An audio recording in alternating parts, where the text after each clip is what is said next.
Yes, Eddie. Seriously? Seriously. Would you date yourself part? Dose? I knew you were going to do that. I knew you were going to do that.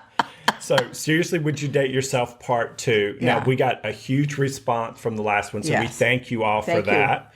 And if you got frightened, we'll talk to Liz after the show about that. Because I was pretty frightened too.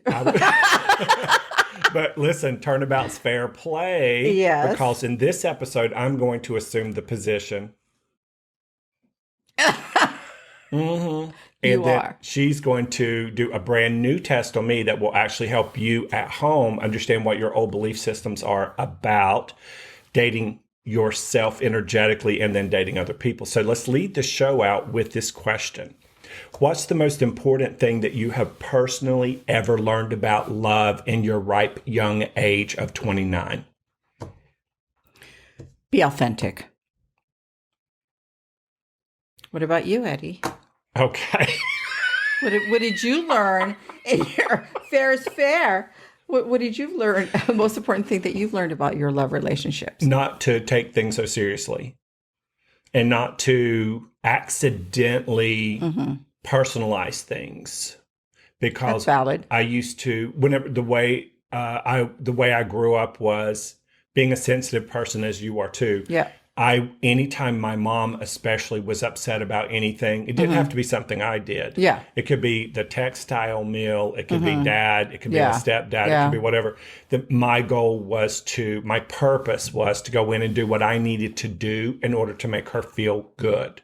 Oh, that makes, So whatever dad and my stepdad wouldn't do, you took up the slack. Yeah. I would wash the dishes, mow the grass, weed whack the yard. Because, whenever I was a kid, we didn't have weed eaters. We had slings. What'd you have? Slings. What's Remember that? Sling Blade? Oh, yeah. Yeah. So we didn't have weed whackers and stuff. Swing blade. Listen, when I was really young, we had the Mayberry Andy Griffith O.P. Taylor lawnmower that you had to push that had the blades on it. Oh, we had that too. You know how much fun it is to have to actually sit down and sharpen blades before you can then actually mow the yard? Oh, when it's 2 acres of swamp. Oh my God. It wasn't pretty. It wasn't pretty. So my whole thing was I would end up assuming whatever energy I needed to do to keep my mom happy.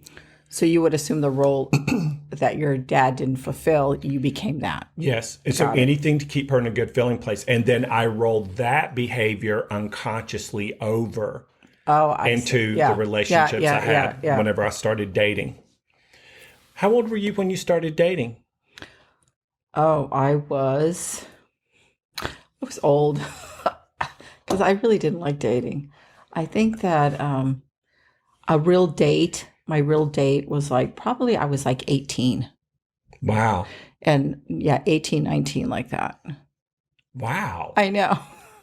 I wasn't expecting that. Because I was more interested in reading books and, I was just more interested in school than I was in dating. Wow. Yeah, not me. How old were you?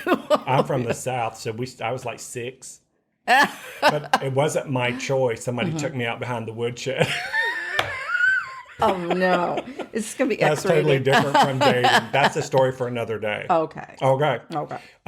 I was, I think... A real date. A real date. 16. That you wanted, and they wanted to go out with you, and blah, blah, blah. I'm just saying. That I wanted and they wanted? Okay. Well, after I dug them back up from the cow pasture, he said, I'll go out with you. I was 16, 17. Yeah. Yeah. And you know what I realized I did? I never behaved like the person I was dating was my equal. I accidentally thought they were an authority over me. I get that. And I didn't know it till I was literally almost 27, 28 years old. And I was like, what? So I was behaving in a way to please them.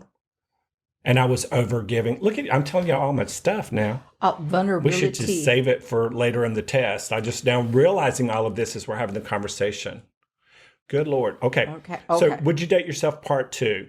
This show is going to help you identify what your existing relationship patterns are. And some of them ain't pretty. I'm just going to be honest with you. And you can create a solution out of the old things that no longer serve you so that you can start dating, whether you're attracting somebody to you right now or you're in a relationship right now. Yeah.